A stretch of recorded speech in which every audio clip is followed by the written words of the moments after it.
Bismillah ar-Rahman ar-Rahim, on continue pour mesurer je dirais la répétabilité et la reproductibilité.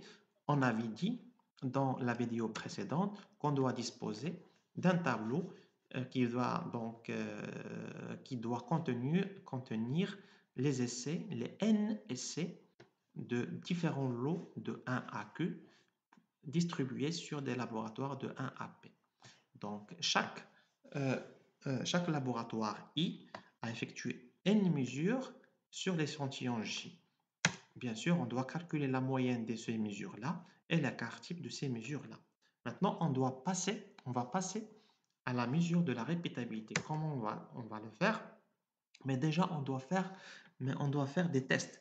Il se peut qu'un laboratoire va fausser les mesures vu que la moyenne va s'écarter énormément. On va faire des tests sur la moyenne vu que, par exemple, la moyenne est très faible ou bien très grande sur la moyenne de l'échantillon J. Ou bien l'écart type est très dispersé. Donc, dans ce cas-là, on doit écarter ces laboratoires-là. On va faire des tests Cochran et Grops, etc. et Mendel. Donc voilà, après avoir obtenu les deux tableaux-là, on passe à la mesure des Y bar IJ, qui est la moyenne de la mesure. C'est ce que je viens de dire, c'est YIJ, comment on l'a mesuré. La méthode, c'est 1 sur NIJ fois la somme de K allant de 1 jusqu'à NIJ, YIJK. Voilà, la somme sur le K qui varie entre 1 jusqu'à NIJ. Voilà, toutes les valeurs de la case, là, on calcule leur moyenne. Par contre, la dispersion ou bien l'écart type, estimation de l'écart type, c'est la racine sur NIJ moins 1 fois la somme de K allant de 1 jusqu'à NIJ fois YIJK moins Y bar IJ. Et le Y bar IJ, on l'a déjà, le tout au carré, le YIJ bar est déjà calculé dans l'équation précédente. Voilà.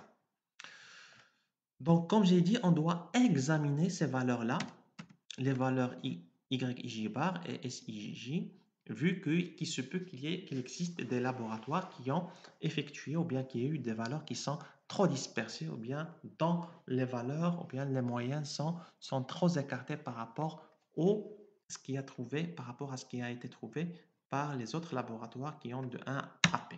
Voilà. Donc, pour cela, on fait le test des tests.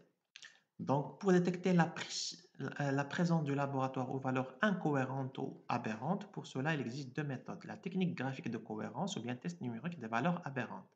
La technique graphique de cohérence, donc deux mesures, qui est le Mendel, les statistiques de Mendel, on doit calculer le H et le K. Donc, c'est la technique graphique K sont utilisées.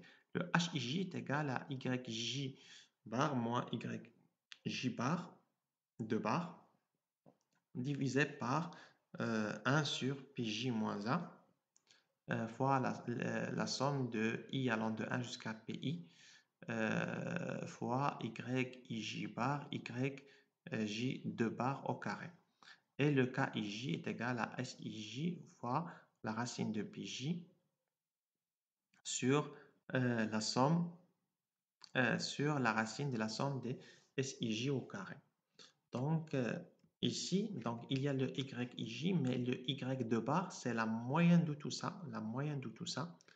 Et le P, c'est le nombre de laboratoires. Ici, c'est le nombre de laboratoires. Donc, le nombre de laboratoires pour l'échantillon J. Pour l'échantillon J, le YJ en barre, on l'a déjà calculé. Le Y double barre, c'est la moyenne de toute la colonne. Voilà. Donc, on fait le graphique et à partir de là, on trace le HIJ et le KIJ. On cherche les valeurs qui sont aberrantes. Pour cela, si on trouve des valeurs qui sont aberrantes, à ce moment-là, on doit l'écarter l'écarter de, l'écarter de la mesure parce qu'il va fausser la mesure de la répétabilité et de la reproductibilité. Donc, l'examen des graphiques des valeurs H et K, qui est la méthode de Mendel, c'est la méthode graphique. La méthode analytique viendra après. Peut montrer que des laboratoires spécifiques fournissent des ensembles de résultats qui sont de façon marquée différents des autres dans l'étude. Il convient de contacter le laboratoire en cause pour essayer d'établir la cause de la divergence de comportement sur la base des conclusions d'experts statisticiens pourra. Donc, l'expert statisticien pourra soit écarter les données du laboratoire temporairement, soit demander au laboratoire de refaire les mesures si c'est possible, soit supprimer l'étude donnée. Donc, on doit tracer les valeurs de HIJ, on doit tracer les valeurs de KIJ et chercher les valeurs qui sont aberrantes ou bien qui sont écartées. Voilà, qui sont écartées. Voilà, et chercher les causes ou bien demander au laboratoire de refaire les mesures si c'est possible, soit supprimer carrément les résultats du laboratoire. Euh, voilà. L'autre méthode pour tester, pour faire les tests sur laboratoire, l'autre méthode, c'est la méthode numérique. Donc, c'était là c'est une méthode graphique. C'est une méthode graphique. C'est une méthode graphique. Il existe une autre méthode qui est numérique, c'est le test de Cochran et le test de Groups. Donc, voilà. C'est ce qu'on va voir dans la vidéo qui suivra.